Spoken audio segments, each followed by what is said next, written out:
25 फरवरी 2022 के दिन ये 5 वर्कर्स पारिया नाम की कंपनी में ऑयल पाइपलाइन के मेंटेनेंस का काम कर रहे थे और इस काम को इन वर्कर्स ने पहले भी कई बार कर चुके थे और इन्हें इस काम का काफी एक्सपीरियंस भी था। लेकिन उन्हें क्या पता था कि उनके साथ जो आज होने वाला है वो काफी भयानक होगा।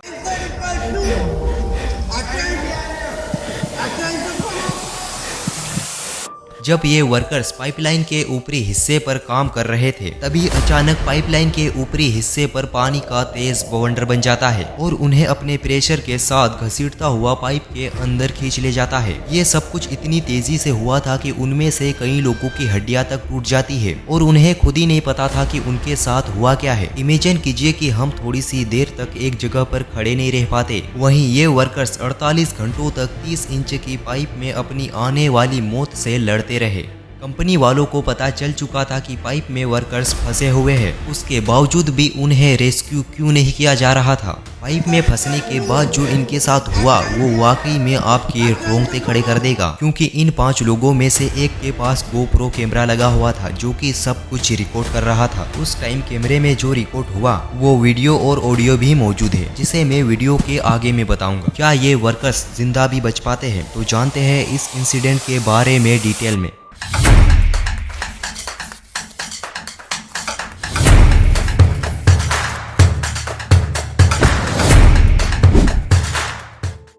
साउथ अफ्रीका के नॉर्दर्न कोस्ट में पॉइंटेड पियर नाम के कोस्टल टाउन में पारिया नाम की कंपनी मौजूद है। ये 5 लोग क्रिस्टोफर, काजिम, यूसुफ, ऋषि और फैजल इसी कंपनी में मेंटेनेंस का काम करा करते थे और उस दिन भी ये वर्कर्स उसी मेंटेनेंस का काम कर रहे थे। लेकिन रोज की तरह नहीं, बल्कि आज उनके साथ अलग और भयानक होने वाला था। ये जहाँ पर काम कर रहे थे वो ऑयल कोटेड पाइप काफी टाइम से बंद पड़ी थी। ये पाइप यू शेप का था और ऐसा इसीलिए था क्योंकि पाइपलाइन के दूसरे हिस्से में शिप अपने कच्चे तेल यानी क्रूड ऑयल को खाली करा करते थे, जिसे बर्थ पाइप कहा जाता है। क्रूड ऑयल बर्थ पाइप से होकर बर्थ 6 में पहुंचता था, जहां पर सारे इक्विपमेंट लगे होते हैं, जहां से ऑयल रिफाइन होता है। उस दिन इन वर्कर्स का सबसे पहले काम था पाइपलाइन के ऊपरी हिस्से में मौजूद हैबिटेट बेल को पानी से सेपरेट करना, यानी हैबिटेट बेल के अंदर एयर प्रेशर छोड़कर हैबिटेट बेल के अंदर के पानी को खाली करना और सूखी जगह तैयार करना, ताकि ये लोग अपने सभी इक्विपमेंट के साथ यहाँ पर आसानी से काम कर सके।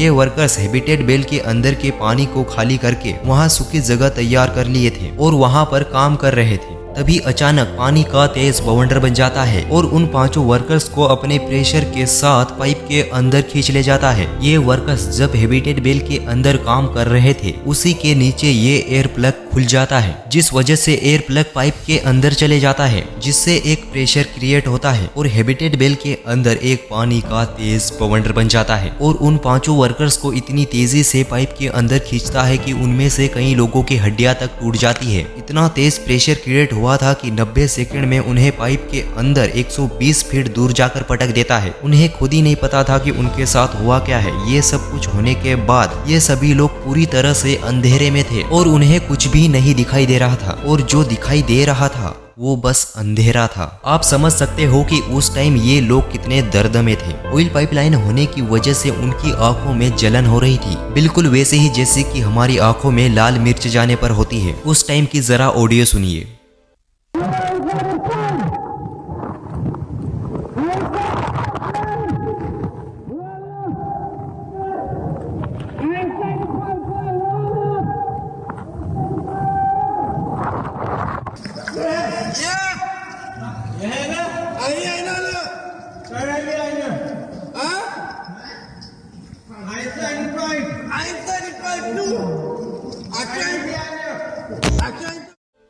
पाइप सीधा ना होने की वजह से सांस ले पा रहे थे, यानी जहां पाइप ऊपर की ओर उठा हुआ था वहां ये लोग सांस ले पा रहे थे, लेकिन जहां पाइप नीचे की ओर मुड़ा हुआ था वहां पानी ही पानी भरा हुआ था। अब उनका वहां से निकलने का एक ही रास्ता था, वह जहां से आए थे वहीं वापस जाना, यानी बर्थ 6 में। अंधेरा होने की वजह से उन्हें कुछ भी नहीं दिखाई दे रहा था। अगर वह गलत साइड चले जाते, यानी बर्थ 5 में, जो कि समुद्र की साइड था, जहाँ जाने पर जिंदा बचने की उम्मीद ही खत्म हो जाती। फिर काफी देर तक तक सोचने पर उन्होंने डिसाइड किया कि उसी दिशा में जाया जाए जिस साइड उनका सिर है। लेकिन उन्हें नहीं पता था कि ये डिसीजन उनका सही है या गलत। हालांकि ये फैसला उन्हें लेना ही था क्योंकि वे अधिक टाइम तक पाइप के अंदर रह नहीं सकते थे और काफी दर्द में भी थे। बट अनफॉर्चुनेटली उनका डिसीजन सही था। लेकिन जब वह पाइप से निकलने की कोशिश करते हैं तो पाइप सीधा न होने की वजह से उन्हें काफी दिक्कतें हो रही थी, क्योंकि पाइप जिस जगह पर नीचे के ओर मुड़ा हुआ था वहाँ पानी ही पानी भरा हुआ था। अगर उन्हें आगे सांस लेने की जगह नहीं मिलती तो उनकी मौत हो सकती थी। अब क्रिस्टोफर और फेजल डिसाइड करते हैं कि अब आगे हम दोनों ही जाएंगे और बाकी तीनों लोगों के लिए मदद भेजेंगे। लेकिन क्रिस्टोफर और फेजल भी एक और एयर पॉकेट में फंस जाते हैं। बट उन्हें महसूस होता है कि ऑक्सीजन टैंक उनके सामने ही पड़ा है, जिस वजह से वह पानी के अंदर ज्यादा देर तक जा सकते थे। अंधेरा होने के कारण नहीं देख पा रहे थे कि ऑक्सीजन टैंक में कितनी ऑक्सीजन है। अनफॉर्चुनेटली ऑक्सीजन टैंक में थोड़ी सी ही ऑक्सीजन होती है। लेकिन और आगे बढ़ते हैं तो उन्हें एक और ऑक्सीजन टैंक मिलता है, बट इसका माउथ पीस नहीं था, जिसकी वजह से ऑक्सीजन टैंक की ओपनिंग में मुंह डालना पड़ा, जिस वजह से क्रूड ऑयल मुंह में चला गया, जिस कारण काफी जलन हो रही थी। और फेजल का ऑक्सीजन टैंक भी खत्म हो गया था, जिसकी वजह से क्रिस्टोफर को आगे अकेले ही जाना पड़ा। फिर आता है पाइप का बेंड, जहाँ से ऊपर निकल पाना आसान नहीं था, क्योंकि क्रिस्टोफर ऊपर तैर कर तो जा नहीं सकता था। फिर क्रिस्टोफर चिल्लाने लगता है और पाइप को पीटने लगता है ताकि कोई दूसरे वर्कर्स उसकी आवाज को सुन ले। और हुआ भी ऐसा ही। दूसरे वर्कर्स ने उसकी आवाज को सुन लिया और लोहे की चेन डालकर उसे ऊपर निकाल लिया। क्रिस्टोफर जैसे ही पाइप के अंदर से बाहर निकलता है तो वो सबसे पहले ये बोलता है कि उसके चारों ही दोस्त अभी भी पाइप के अंदर जिंदा है और उन्हें मदद की जरूरत है। उस टाइम का ये वीडियो देखिए।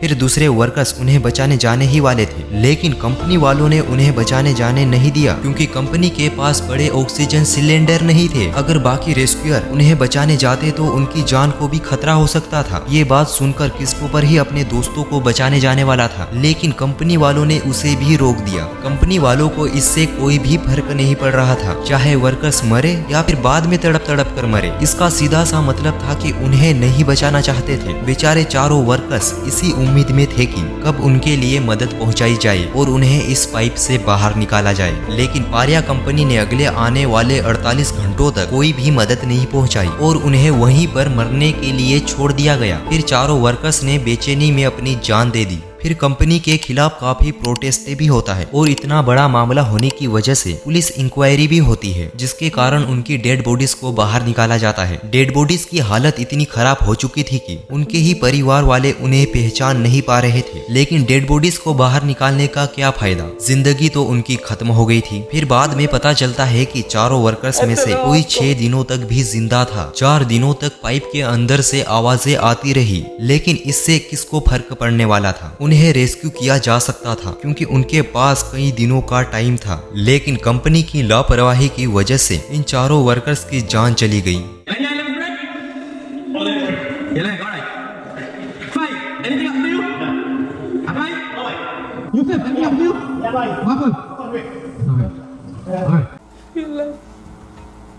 Itulah aku